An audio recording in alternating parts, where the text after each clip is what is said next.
Assim disse nosso Mestre Jesus: Bem-aventurados os pobres de espírito, pois que deles é o reino dos céus. Para entendermos a profundidade dessa afirmação, precisamos discernir, lembrando-nos que essa tradução em específico pode causar uma noção equivocada em relação ao seu real significado. O termo pobre, em algumas traduções, já vem alterado nos dias de hoje por humilde, sendo que é a partir dele que é possível refletir com mais propriedade sobre o assunto.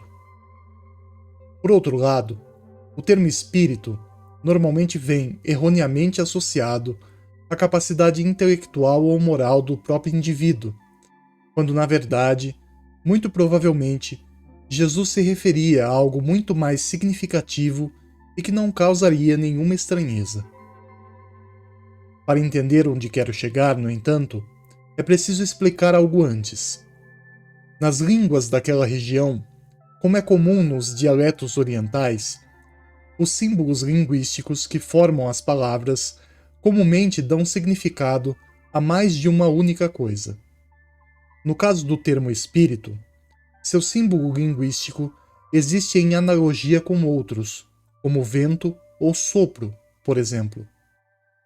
Quando notamos essa ideia, algumas passagens bíblicas ficam mais detalhadas, como é o caso da Gênese, por exemplo, ao relatar que Deus soprou vida aos seres, ou seja, concedeu-lhes o espírito, a vida inteligente.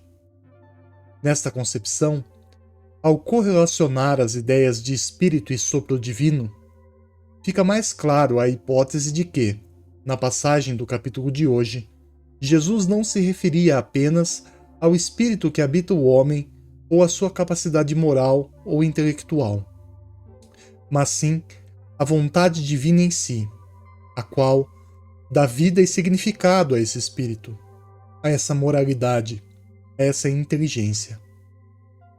Refletir sobre isso é regressar ao versículo de hoje com uma nova perspectiva, pois agora não temos mais bem-aventurados os pobres de espírito, mas relemos da seguinte maneira: Bem-aventurados os que se humilham ante ao sopro divino, ou aos que se curvam perante a vontade de Deus.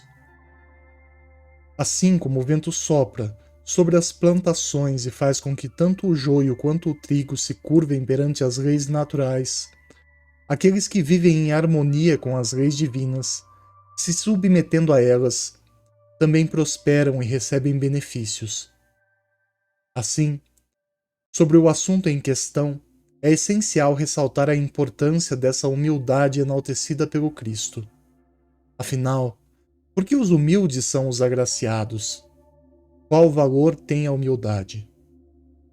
Ora, humilde não deve ser interpretado como aquele que é desprovido de conteúdo, mas, ao contrário, é aquele que sempre reconhece que pode aprender mais, independente do quanto já tenha ou saiba.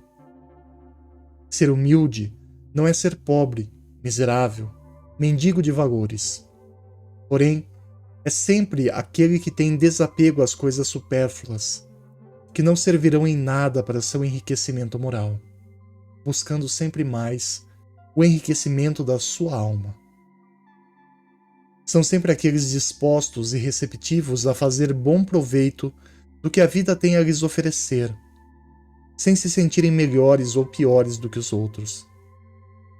Nesta perspectiva, podemos dizer que a humildade é uma escolha de como se comportar na experiência carnal.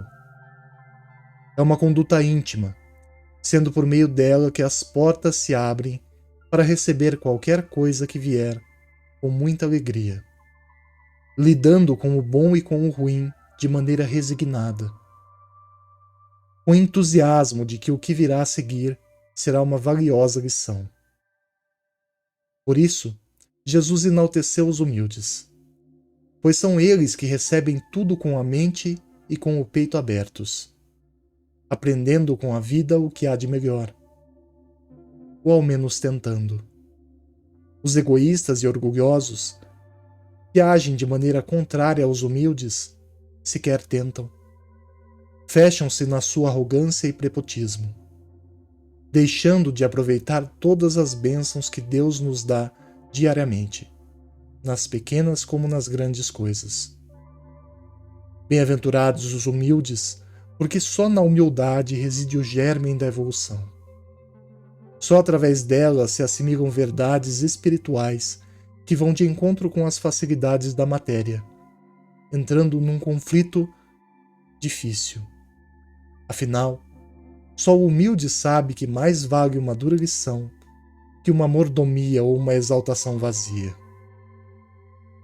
Por fim, Cristo nos orientou a usar do seu jugo, ensinando-nos que precisamos escolher a quem nos curvamos nessa vida.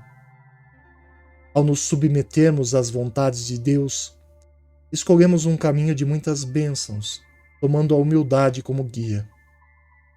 Caso contrário, passamos pela vida carnal sem entender, aceitar e vivenciar o nosso propósito, que é a evolução.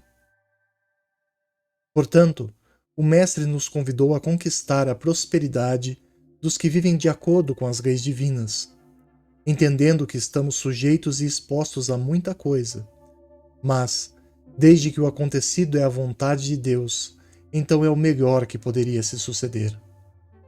Humildade, nesse sentido, é um reforço à nossa necessidade de resignação e um convite para usufruir o máximo possível do que a vida tem a nos oferecer, a nos ensinar. Portanto, comecemos hoje e busquemos alternativas mais brandas e otimistas para enfrentar o que nos espera diante, lembrando que a fé também é base sólida para que possamos trilhar a nossa jornada sem desanimar ou desviar do caminho bom. Assim como disse nosso Mestre Jesus, que possamos nos aventurar com o brilho no olhar de uma criança, que, por sua inocência e curiosidade, só vê maravilhas e esperança onde quer que vá. Sigamos, pois, com novos olhos humildes, como as crianças, colhendo da vida os frutos de seus tão salutares ensinamentos. E que Deus nos abençoe.